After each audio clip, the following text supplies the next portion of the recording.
tangannya dari Lampung. Tetap semangat ya, yang di rumah juga semangat terus. Masih di tema kita pagi hari ini yang luar biasa. Wanita yang tenang adalah wanita pemenang. Nah sekarang kita panggil lagi guru kita Ustadz Syam. Ustadz Syam mau dijemput maju ke depan Ustadz Syam. Siap. Nah ini Masya Allah ya, benar gak sih Ustadz Syam katanya wanita yang tenang itu ketika dizolimi, bukan cuma dizolimi aja, diselingkuhin, disakitin, tetapi masih bisa tenang walaupun orang lain di sekitarnya mulai geram. Bagaimana caranya nih wanita ini tetap bisa tenang walaupun tadi ada hal-hal yang kayak kita gak inginkan. Mohon izin penjelasannya, tepuk tangan buat guru kita Ustadz Syam. Bismillahirrahmanirrahim. Tabi guru kami Habib Salim, Ustadz Maulana, Mas Fadli serta para alim ulama, guru-guru kami dimuliakan Allah Subhanahu wa taala. Al-Qur'an surah Ghafir ayat 44. A'udzu billahi minasy syaithanir rajim.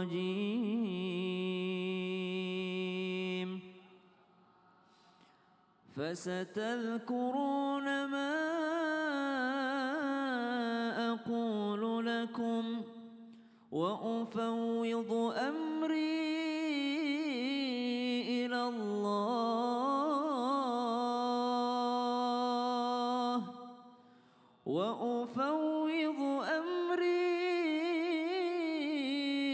إلى الله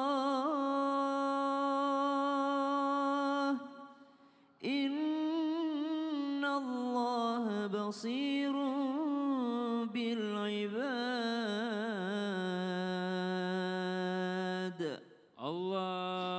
Salah satu sifat dan sikap yang mesti dimiliki oleh seorang yang beriman adalah tawakal ala Allah. Wa ufawwidhu amri ilallah. Ya sudah, saya serahkan semua urusanku kepada Allah Subhanahu wa taala. Inilah yang membuat seorang beriman itu tenang. Kenapa dia tenang? Karena dia serahkan urusannya, hasilnya kepada Allah Subhanahu wa taala. Saya dizalimi orang lain, saya berusaha untuk menghindari kezaliman tersebut. Karena Nabi SAW tidak menyuruh kita diam ketika kita dizalimi. Justru kita disuruh menolong orang yang terzalimi dan orang yang menzalimi. Para sahabat nanya kepada Nabi SAW, ya Rasulullah, kami paham kalau menolong orang yang terzalimi, kami paham dengan maksudnya. Tapi kalau menolong orang yang menzalimi itu gimana? Kata Nabi SAW, cegahlah ia untuk menzalimi. Jadi kalau kita dizalimi orang, berusaha kita cegah dia menzalimi kita. Dengan cara apa? Dengan cara kita tidak membuat celah agar dia bisa menzalimi kita, dan kita juga berbuat baik silaturahim kepadanya sehingga tidak ada kezaliman yang terjadi. Setelah itu kalau sudah usaha semua kita lakukan, kita perbaiki hubungan kita, silaturahim kita tidak pernah putus, akhlak Nabi SAW kita bawa dalam kehidupan kita, tapi tetap aja maka wa ufawwidhu amri ilallah. Usaha sudah saya lakukan dengan fisik saya, usaha saya telah lakukan dengan akal saya, tapi tetap begitu hasilnya, maka hasilnya kuserahkan kepada Allah Subhanahu wa taala. Ayat ini bercerita tentang kisah orang-orang beriman yang telah menyampaikan kebenaran kepada orang-orang yang tidak percaya. Lalu setelah menyampaikannya itu ya sudah, dia bilang wa ufawwidhu amri ilallah. Kuserahkan hasilnya kepada Allah Subhanahu wa taala. Nanti kita buktikan di akhirat siapa yang benar dan siapa yang salah. Yang membuat wanita muslimah bisa tenang, wanita mukminah bisa tenang karena dia mengimani bahwa dunia ini bukanlah akhir dari segalanya. Dunia ini akan ada balasannya nanti di akhirat. Sehingga nasihat yang indah ketika kita tulis dan kita baca, setelah itu kita dengarkan dengan baik, kita ulang-ulangi. Apa itu? Engkau bebas memilih apa yang ingin kau lakukan di dunia ini, bebas. Tapi engkau tidak akan bisa bebas memilih balasan dari Allah Subhanahu wa taala. Kau bebas memilih amalan yang bisa kau lakukan di dunia ini, tapi balasannya tidak bebas kita memilihnya. Kau mau zalimi orang, bebas. Kau mau yang terzalimi, bebas. Tapi balasan dari Allah engkau tidak bebas lagi nanti. Setelah kita memasuki pintu alam barzakh, maka akan dimintailah pertanggungjawaban atas apa yang telah kita lakukan di dunia ini. Yang terzalimi akan mengalir pahala baginya kalau dia mampu sabar ketika di dunia, tidak membalas kezaliman dengan kezaliman, tidak membalas keburukan dengan keburukan, justru berlaku ihsan seperti yang disampaikan guru-guru kita tadi. Dia membalas keburukan dengan kebaikan. Tapi ini perlu dilatih. Tenang itu butuh dilatih. Nabi Musa saja seorang nabi kalimullah, ketika mau menghadapi Fir'aun yang zalim, itu berlatih dulu dan minta sama Allah, Rabbi syrah li sadri wa yassir li amri. Ya Rabb, lapangkan dadaku ini. Supaya apa? Supaya bisa tenang menghadapi kezaliman. Masya Allah. Makasih banyak Ustadz Syam. Sama-sama. Tepuk tangan buat Ustadz Syam. Jamaah. Wanita itu katanya ibarat air. Apa? Ibarat air itu ombak yang tenang. Wanita ada yang bilang ras terkuat di dunia yang cuma mau sujud sama suaminya atau minta maaf sama suaminya kalau lagi lebaran doang. Setelah itu ngomel lagi. Tapi bahayanya wanita itu kalau udah disakitin itu berubah katanya. Dari ombak yang tenang jadi badai. Nah kita coba panggil guru kita. Habib Salim mohon izin Bib. Nah ini nih pertanyaannya apakah benar nih. Sebenarnya wanita itu katanya walaupun tenang. Wanita itu sebenarnya menakutkan. Nah coba kita minta penjelasannya. Tepuk tangan buat guru kita Habib Salim. Silakan Bib. Baik, Masya Allah. Ustaz Maulana, Ustaz Syam. Memang wanita itu kalau seandainya kita lihat dari zaman dulu sampai kita lah diciptakan oleh Allah Ta'ala itu memang dengan penuh kelembutan. Sehingga memang kalau kita lihat wanita itu kalau sudah sakit maka itu tidak bisa secepatnya bisa pulih. Sehingga memang kalau kita lihat wanita itu memang santai-santai cuma memang bicaranya banyak. Sehingga saya pernah baca bahwa laki-laki dikasih oleh Allah Ta'ala kata-kata itu sebanyak 4.000 setiap hari. Kalau ibu-ibu dikasih 24.000. Bayangin aja sudah. Jadi kalau seandainya kita lihat itu, maka kita bisa berpikir ternyata bapak-bapak itu dosanya bukan di mulut. Tapi ibu-ibu itu dosanya di mulut. Sehingga ibu-ibu ketika tertawa yang dia pegang mulutnya, kalau bapak-bapak ketika tertawa yang dipegang matanya. Karena memang dia tahu dosa yang paling banyak dari dia adalah mulutnya. Sehingga yang harus dilakukan oleh perempuan, seorang wanita ketika dia sedang emosi dikasih cara buat oleh Nabi. Nabi bikin tips, ini loh ketika kalian emosi yang harus dilakukan ketika sedang marah. Ketika sedang marah, yang pertama adalah diam. Ketika emosi, diam. Jangan bicara apa-apa, karena kalau kita bicara, khususnya wanita, itu yang keluar adalah sesuatu yang tidak enak didengar. Yang kedua adalah ketika sedang emosi, ta'awud, minta perlindungan dari Allah. A'udzubillahi minasyaitonirrajim. Kenapa? Karena memang marah itu dari setan. Setan yang memancing emosi kita sehingga kita marah, mengeluarkan kata-kata yang tidak enak, sampai membakar. Ya kalau seandainya ada yang perempuan marah, dikatakan istighfar. Langsung dijawab sama si wanita ini, kamu yang istighfar.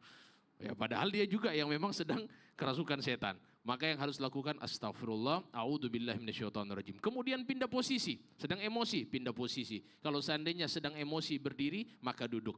Kalau seandainya duduk tidak hilang, berbaring. Ini cara-cara yang dikasih sama Nabi. Kemudian berikutnya adalah berwudu. Kalau seandainya emosi saya masih tidak hilang, maka yang harus dilakukan adalah berwudu.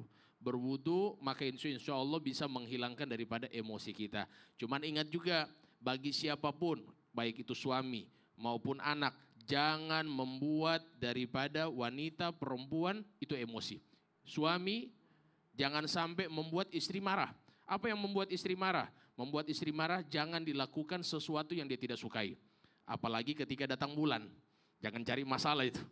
Ya, kemudian yang berikutnya adalah tatkala sesuatu yang dia sukai itu tidak ada. Ya, maka di sini kita harus berikan kepada dia kasih sayang, perhatian dan jangan membuat dia emosi. Maka hal itu sangat membantu untuk supaya si wanita ini jangan sampai daripada cepat emosi, cepat marah dikarenakan sikap kita. Dan juga buat kita kita harus tahu menahan emosi balasannya apa? Balasannya besar. Apa balasannya? Nabi sampaikan, la taghdab walakal jannah. Jangan marah, maka bagimu adalah surga. Ini Masya Allah. Makasih banyak Habib. Terima kasih banyak. Tepuk tangan buat Habib Salim. Oke, sekarang waktunya kita kembali memberikan kesempatan jamaah buat curhat. Tapi sebelumnya kita kembali dulu ke segmen curhat dong Ustadz. Iya, kami curhat. Masya Allah, yang mau curhat boleh silakan angkat tangannya. Dari sini dulu yang sebelah kiri Ibu, boleh maju ke depan Ibu. Masya Allah, silakan Ibu. Sini sebelah saya Bu. Iya, oke. Silakan Ibu curhatnya. Assalamualaikum warahmatullahi wabarakatuh. Waalaikumsalam warahmatullahi wabarakatuh. Perkenalkan, nama saya Ibu Mesa, berasal dari Majelis Ta'lim Al-Hidayah Pardasuka, Kabupaten Prengseu, Lampung. Tepuk tangan buat Ibu Mesa. Mau curhat apa Ibu? Gini Pak Ustadz. Ya Ibu. ingin nanya, sekarang kan zaman sosial media. Sedangkan saya sering memposting foto saya Oh ya Allah. di sosial media. Wow. Sedangkan di luar sana banyak bukan muhrim saya yang melihat. Apakah itu saya masuk dosa atau bagaimana Pak Ustadz? Saya mohon Ibu majang foto kayak gimana sih emangnya? Ibu ditanya begini. Iya. ada. Ustadz Maulana juga suka majang foto Bu sama gimana Ustadz?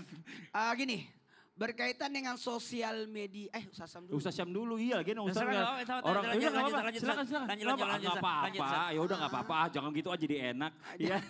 Jadi gini, berkaitan dengan sosial media, kembali lagi sosial. Dilihat orang banyak, dikomentari orang banyak, siap-siap. Kalau keluar negeri, pasang foto lagi luar negeri, siap-siap ditagih oleh-oleh.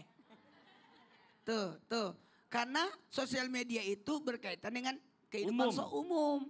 Jadi apapun yang kita posting, ingat ya, maaf ya. Kalau mulut sudah keluar bicara, bukan lagi kita punya. Ketika gambar itu sudah diposting di media sosial, silakan di komentar apapun, siap menerima komentar itu. Nah betul tadi kata Mas Fadli, ibu pasang fotonya model gimana?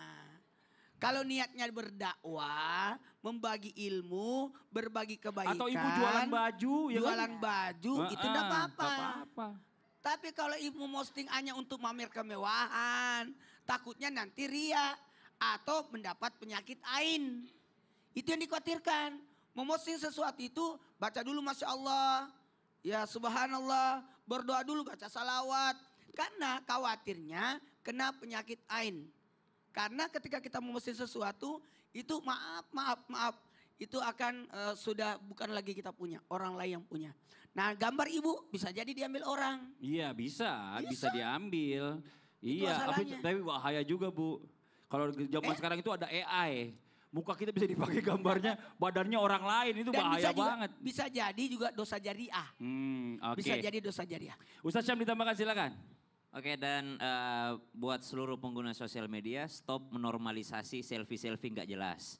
Jadi kalau upload sesuatu ya nggak usah yang selfie-selfie tidak jelas, nggak tahu tujuannya apa, nggak tahu hikmahnya juga apa, subhanallah. Ustaz, tapi ini kan galeri pribadi saya, ya sudah kalau galeri pribadi di private.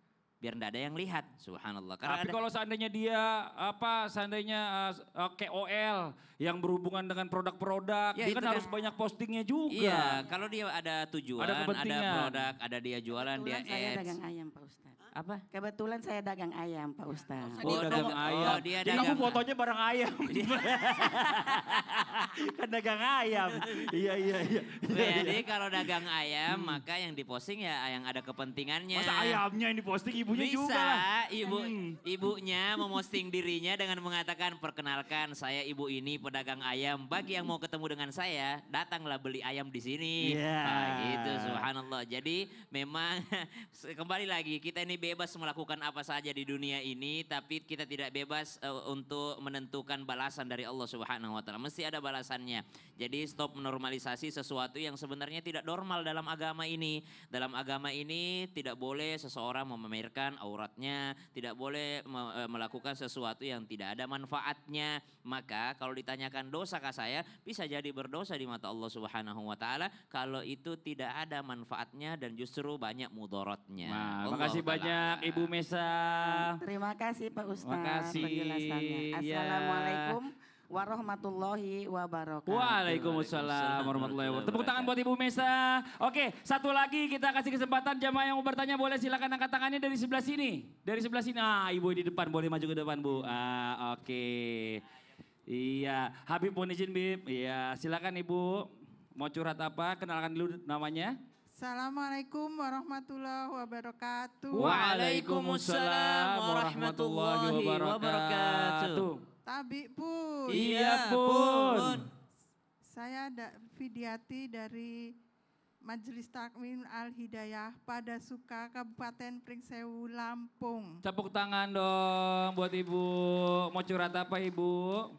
Ini Ustadz, saya curhat masalah pribadi tentang setiap tahun yang saya gelisahkan. Setiap bulan puasa kita kan ibadah selalu berusaha istiqomah. Karena bersemangat dengan dukungan termasuk lingkungan, keluarga, bahkan dunia. Ya. Puasa itu banyak yang mendukung, jadi ibadah Suasananya kita pas ya gitu ya. Jadi semua ibadah kayaknya maksimal gitu ya. Tetapi setelah Idul Fitri kita menemukan untuk Indonesia itu silaturahmi, mudik, bahkan kita kumpul keluarga besar, kadang istiqomah kita kok Susah. senikmat di bulan puasa, terutama karena terkendala kumpul keluarga, ada banyak acara, kita tertunda ibadah. Oke. Itu kegelisahan yang setiap tahun dengan usia tidak muda lagi. Ya, Mungkin kelihatan Bu. Ya. mungkin dulu masih muda kita senang-senang saja. Itu kegelisahan karena usia tidak muda lagi. Iya Bu, gak usah diulang lagi Bu. Tidak mudah ya nggak apa-apa. Tapi gini di mohon izin Ustaz Syam ya, ini kita bisa penjelasan sedikit ya. Kita coba kesimpulannya, biasanya kalau saya di bulan Ramadan tuh kayak ibadah tuh kayaknya semangat gitu segala macam ya, maksimal. Nah pada saat Idul Fitri aja nih, nggak usah lewat dari Idul Fitri nih. Pada saat Idul Fitri kumpul keluarga, sekarang lama nggak ketemu, sholatnya jadi tunda-tunda segala macam. Ini bagaimana nih? Tadi pertanyaan dari Ibu. Itulah kenapa takbiran itu bukan di Ramadan, tapi pas selesai Ramadan. Allahu Akbar, Allahu Akbar, Allahu Akbar. Salah satu hikmahnya kata ulama, karena banyak orang menganggap Allah maha besar di Ramadan saja. Pas keluar dari Ramadan, Allahnya jadi kecil. Bisnisnya jadi lebih besar daripada Allah, kerjaannya lebih besar daripada Allah, jalan-jalannya lebih besar daripada Allah. Sehingga diawali keluar Ramadan dengan takbiran supaya senantiasa menganggap Allah itu maha besar kapan saja, bukan hanya di Ramadan. Maka yang kedua dikatakan bagaimana ya? Oh tergantung orangnya Bunda, tergantung orangnya, bukan tergantung bulannya. Kata Sayyidina Ali, dia berbeda dengan sahabat yang lain jawabannya ketika ditanya bulan apa yang paling mulia. Kalau yang lain bilang mengatakan bulan Ramadan, kalau kata Sayyidina Ali, bulan di mana kau taubatan nasuha. Mau bulan apapun, kalau dia bertaubatan nasuha itu menjadi bulan paling mulia bagi dirinya. Jadi kalau silaturahim tidak menghalangi ibadah Bu, justru ada jamak kosor di dalamnya. Masya Allah. Itu agama memberikan kemudahan. Ditambahkan Bib, silakan. Jadi memang kalau disebutkan bahwa Ramadan itu bukan sekedar bulan memperbanyak amal, tapi Ramadan adalah bulan untuk membiasakan amal. Jadi di bulan Ramadan kita biasakan baca Quran, setelah Ramadan insya Allah kita akan terbiasa. Begitu juga kita harus mengganti circle. Jadi kita lihat kawan kita siapa. Kalau kita duduk dengan kawan yang jarang sholat ya kita ikut jarang sholat. Kalau kita duduk dengan kawan yang sering gibah kita ikut gibah. Dan dosa itu yang melemahkan kita untuk ibadah. Yang membuat kita itu semakin tidak taat kepada Allah. Nah, sehingga pentingnya untuk mengganti circle, cari kawan yang baik, manjalasa janas atau jalasa janas. Teman duduk akan sejenis. Teman duduk akan sejenis dengan kita. Maka ini kita harus jaga, jangan sampai circle lingkungan kita tidak baik, sehingga keistiqomahan itu bisa datang. Kemudian berikutnya memandang wajah orang soleh, duduk di majelis ilmu, di majelis zikir. Nah, ini sangat membantu untuk supaya kita semakin dekat dengan Allah Subhanahu wa Ta'ala. Masya Allah. Ditambahkan lagi guru kita Ustaz Maulana. Syawal artinya meningkat. Sekali lagi, Syawal artinya Meningkat. Harusnya setelah Ramadan harusnya makin meningkat ibadahnya. Lakukan 5 cara. Yang pertama tetap baca Quran. Karena hati naik turun. Yang pertama baca Quran. Yang kedua jangan lupa sholat malamnya. Kan tarawih 8 dia. Witir 3. Itu biasa di bulan Ramadan.